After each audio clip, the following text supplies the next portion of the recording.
Então, em relação à biocibernética, o significado da biocibernética.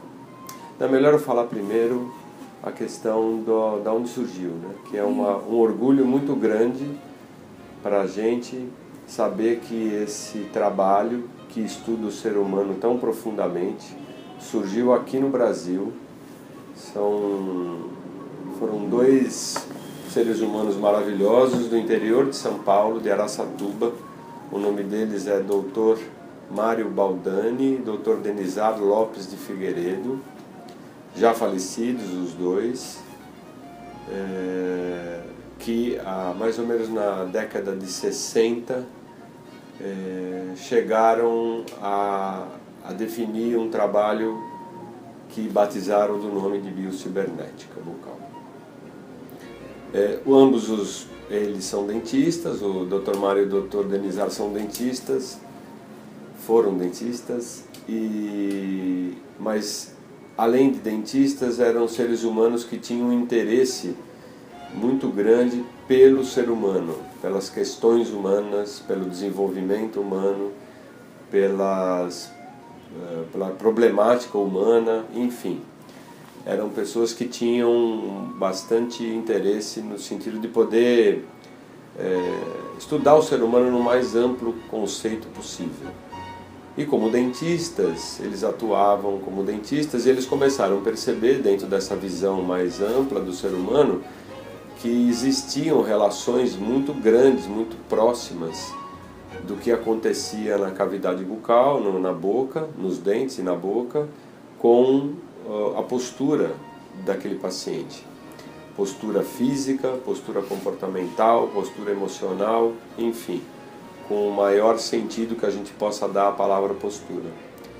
E a partir desse momento, dessas constatações clínicas, eles começaram a fazer um estudo aprofundado para, de fato, chegar a conclusões fantásticas que dão para a gente uma ideia de boca muito diferente, e de dentes, né, bocas e dentes, muito diferente da ideia de boca e dente que a odontologia acadêmica tem.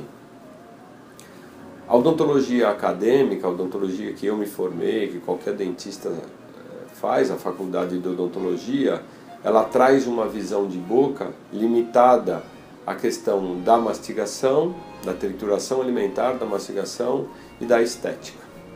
Então, toda a tecnologia, todo o entendimento odontológico, ele está estribado em os dentistas tentarem devolver, através das técnicas, essas duas questões, estética e mastigação.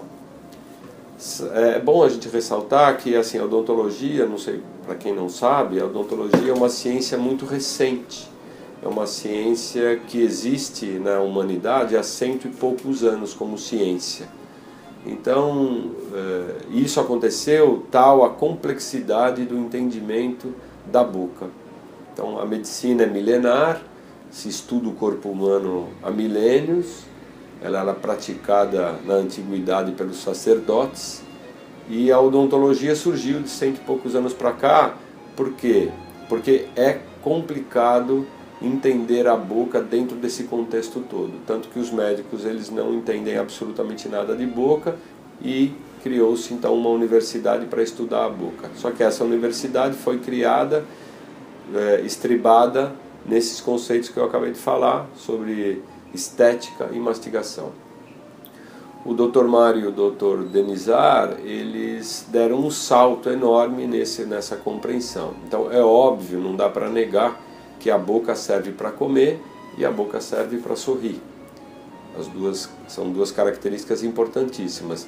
Mas, dentro do conceito desenvolvido pelo Dr. Mário, a boca ela tem uma relação muito ampla. Então, assim, se a gente pudesse definir isso, dar um conceito pronto, então os dentes e a boca elas servem para manter o indivíduo, o ser humano, numa relação postural, funcional, comportamental da espécie que ele pertence.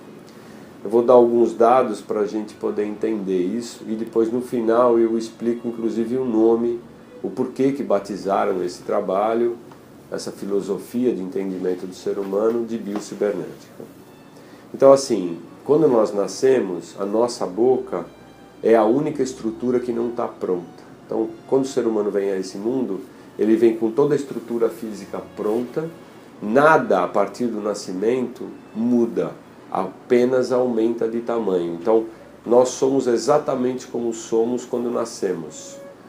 E dentro daquele bebê, daquele ser humano ao nascer, existem potenciais, que são características da nossa espécie humana. Eu vou citar alguns. O ser humano ele fala, ele é bípede, ele tem capacidade de reflexão, razão, decisão individual, consciência, sexualidade, enfim, vários potenciais que nascem e são potenciais humanos e nascem em nós como potencial, só que num corpo pequeno, num corpo dependente, num ser humano dependente. Dependente de quem? De quem já está aqui no planeta quando a gente chega.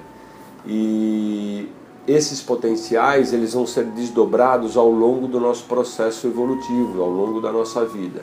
E cada potencial ele aparece e se desenvolve numa determinada idade. Voltando à questão da boca, quando a gente nasce, como eu disse, a gente tem todos esses potenciais, está tudo pronto, só que a gente tem um formato pequeno. A única estrutura física que não está pronta quando a gente nasce é a nossa boca.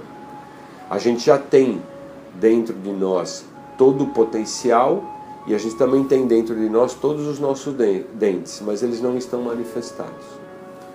Para vocês terem uma ideia, a boca demora 28 anos para ser formada, completamente, que é quando a gente completa a erupção do dente do siso, né, o terceiro molar, que nasce por volta dos 21 e termina o processo de crescimento dele mais ou menos por volta dos 28 anos, que é o tempo que o ser humano demora para crescer e amadurecer fisicamente todo esse potencial físico. Então, se a gente fosse ser criterioso e fosse entender a gestação humana como o desdobramento de todo esse potencial, a gente teria que entender que a gestação humana demora 28 anos e não 9 meses.